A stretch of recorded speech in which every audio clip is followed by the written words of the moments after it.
Zdaj smo nekako ravno v času, ko bo v tem mesecu čez nekaj dni oziroma čez dobra 2 tedna minilo 100 dni od prisege Cerarjeve vlade. Kot ste lahko spremljali, je imela ta vlada gospoda Mira Cerarja kar nekaj težav že samo z sestavo ministrske ekipe in končno se je ta težava pretekli teden z imenovanjem še zadnjega ministra za gospodarstvo odpravila. Da vsi skupaj lahko samo upamo, da bo vlada v kompletni sestavi zdržala in da bo 100. dan dočakala kompletno sestavljena. Sicer pa je delovanje Cerarjeve ekipe od imenovanja dalje bolj kot ukvarjanje s prihodnostjo države zaznamovalo ukvarjanje s politično konkurenco oziroma z enim delom politične konkurence, ukvarjanje z enim poslanskim mandatom. V tem primeru je ta Cerarjeva ekipa šla celo tako daleč, da se je 58 poslancev in poslank, večinoma formalne pa tudi neformalne Cerarjeve koalicije, pri odzemu poslanskega mandata poslancu, ki je dobil največje število glasov volivk in volivcev, postavilo celo nad ustavo in tudi nad ljudstvo. To njihovo barbarsko odločitev je odpravilo ustavno sodišče, ki kot kaže zaenkrat v celotnem pravosodnem sistemu ostaja edini branik ustavnega reda in pravičnosti. Še vedno pa čakamo, da bodo predsednik vlade Miro Cerar, predsednik državnega zbora Milan Brglez in predsednik mandatno-volilne komisije državnega zbora Mitja Horvat javno izrečeno besedo, ki so jo takrat ob nezakonitem odzemu tega poslanskega mandata izrekali, tudi držali in prevzeli politično odgovornost zaradi te odločitve in zaradi tega neustavnega in barbarskega dejanja. Če vse, kar je bilo narejeno se strani vlade Mira Cerarja doslej nekako strnemo v 2 do 3 točke, lahko ugotovimo, da je ta vlada uspela podaljšati ZUJF. Mimogrede gre za zakon, ki je bil sprejet v času druge Janševe vlade, kot veste. Obsežen zakon zadeva številna področja. S tem zakonom je bilo omogočeno, da v Slovenijo ni prišla takrat tako imenovana trojka, ker je odpravil določena neravnovesja in omogočil posledično, da se je predviden primanjkljaj državnega proračuna, ki je bil planiran za leto 2012 strani prejšnjih načrtovalcev, se pravi Pahorjeve vlade, iz 2 milijard 300 zmanjšal na 1 milijardo in 100 milijonov evrov. In ta ZUJF je bil takrat sprejet v relativno kratkem času, mislim, da prej kot v 100 dneh nove vlade. No in druga poteza, ki jo je naredila Cerarjeva vlada, poleg tega podaljšanja ZUJF-a, kar je relativno enostavno dejanje s par členi, zadolžila je dodatno državo in vse nas. Grozi nam seveda tudi povečanje proračunskega primanjkljaja, tako v letošnjem kot v prihodnjem letu. Ta način upravljanja z državo, da se za manjkajoče potrebe enostavno dodatno zadolžimo in s tem obremenjujemo prihodnje generacije in jim slabšamo njihove izhodiščne možnosti v prihodnje, ta način so že videni scenariji iz časov 2 prejšnjih vlad, Pahorjeve vlade in vlade Alenke Bratušek. In tretji scenarij, ki se nam tudi dogaja, se je že zgodil v enem delu, se pa še bo v prihodnjih dneh, kot kaže, ki sta ga obrali obe vladi, predvsem izrazito vlada Alenke Bratušek, pa je povečanje dodatnih davčnih in ostalih obremenitev.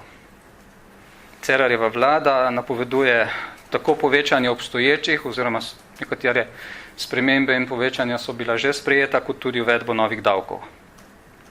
Namesto, da bi razbremenila gospodarstvo in prebivalstvo teh pretiranih davčnih bremen, kakor tudi pretiranih birokratskih obremenitev, uvaja Cerarjeva vlada nova davčna bremena in nove birokratske obremenitve.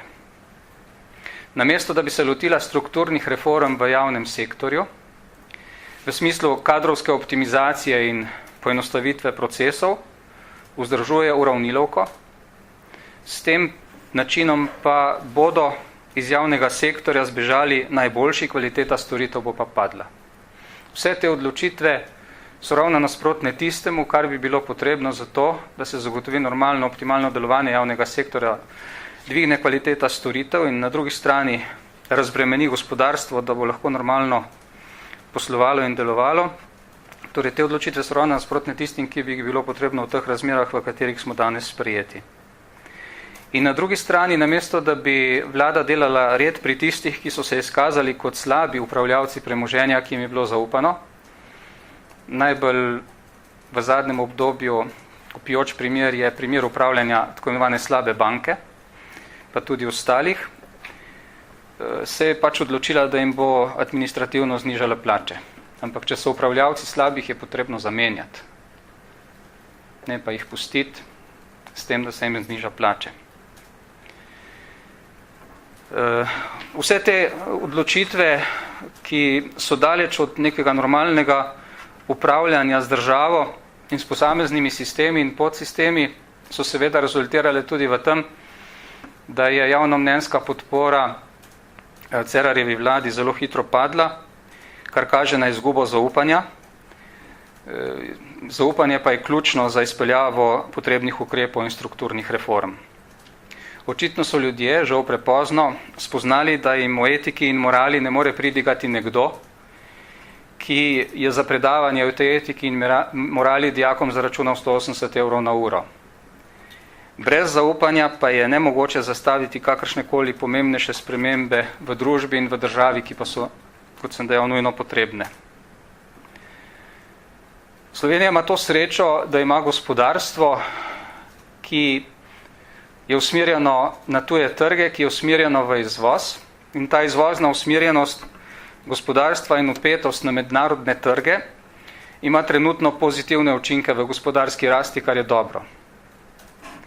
Ta pozitiven trend bi lahko vlada s pravilnimi odločitvami utrdila in ga stabilizirala, lahko pa ga seveda z napačnimi odločitvami tudi zaduši. In v tem je največja bojazen. In to se po našem mnenju, ta proces se je začel dogajati in bo imel negativne učinke. Ker trenutne odločitve Cerarjeve vlade na tem področju ne gredo v pravo smer. Tudi to so razlogi, torej naša odgovornost do države, da bomo v začetku prihodnjega leta predstavili alternativo. Naša družba je že nekaj časa v vsesplošni krizi.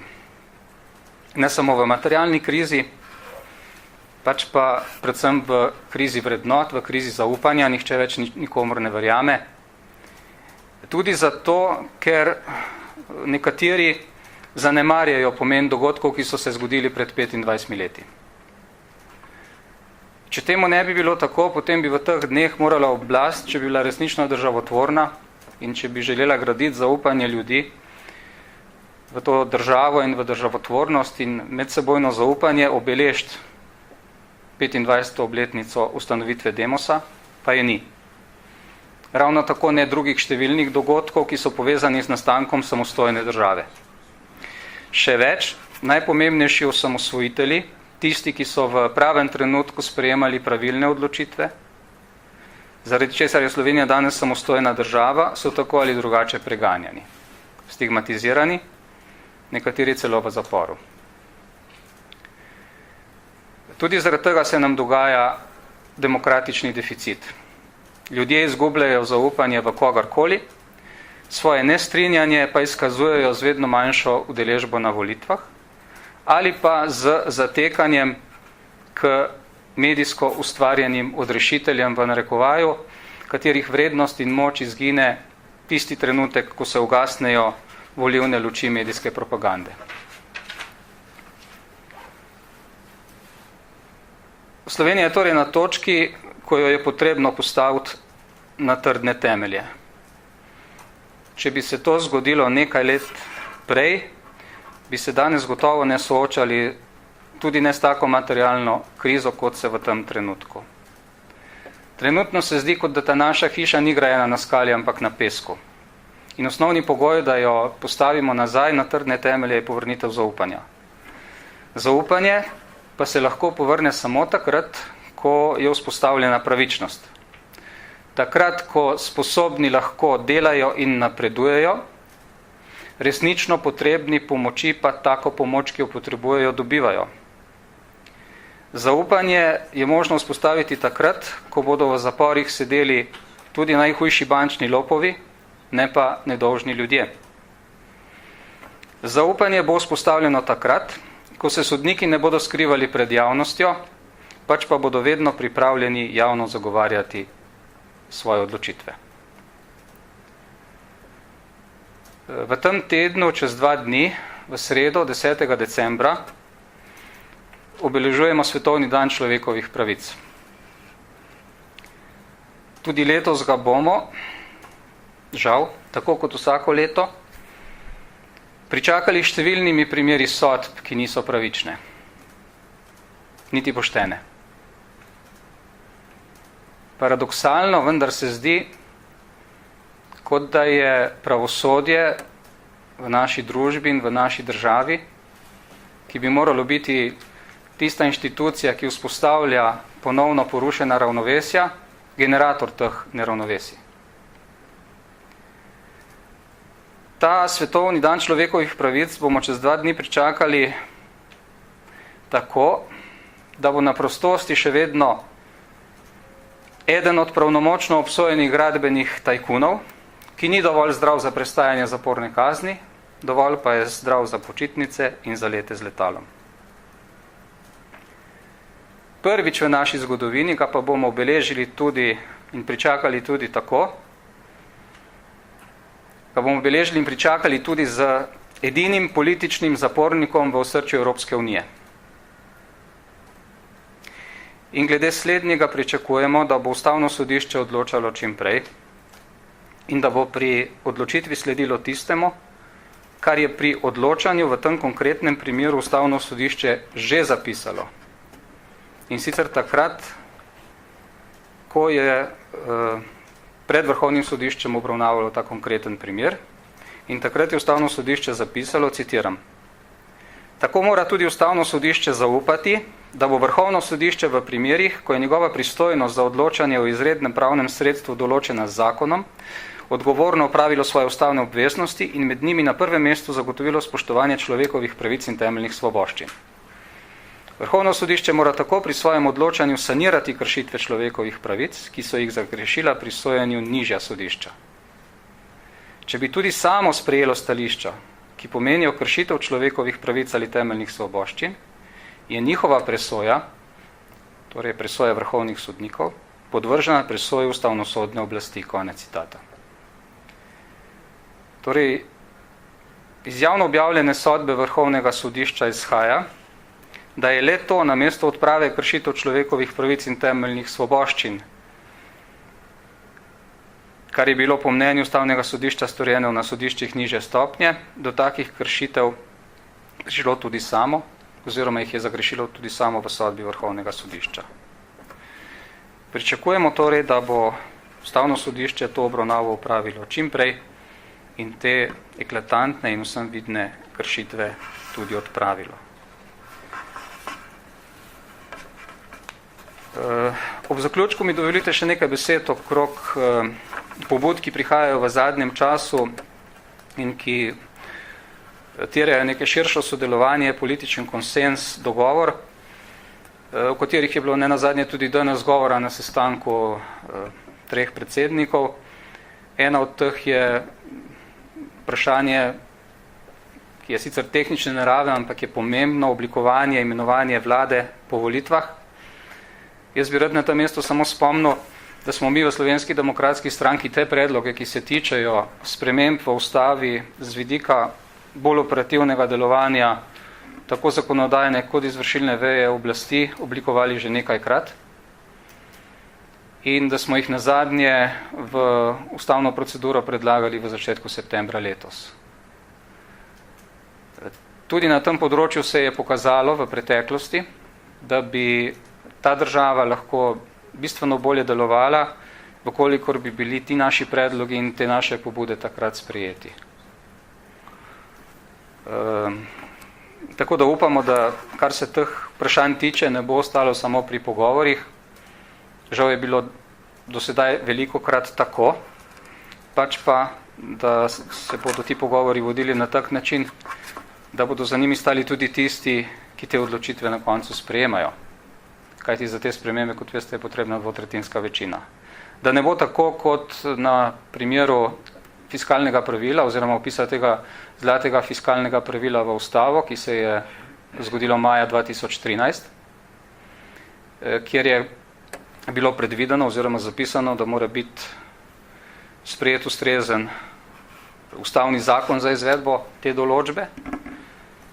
Ta država je že skoraj leto dni v protiustavnem stanju, zaradi tega, ker tega zakona še do danes ni. In zgoditi bi se moral najkasneje do konca letošnjega leta, seveda ustrezen zakon, ne tak, ki bi uveljavitev v nasprotju z ustavo premaknil iz leta 2015 na leto 2016. V nasprotnem primeru s 1. januarjem prihodnje leto začne neposredno učinkovati ustavna določba, ki govori o tem, da morajo biti v letu 2015 javne finance vseh blagajn izravnane, kar pa je nemogoče storiti. V Slovenski demokratski stranki zato nimamo nobenega problema pri sodelovanju in podpori predlogov, ki pa bodo dejansko odražali tisto, kar je bilo v ustavi maja 2013 sprejeto.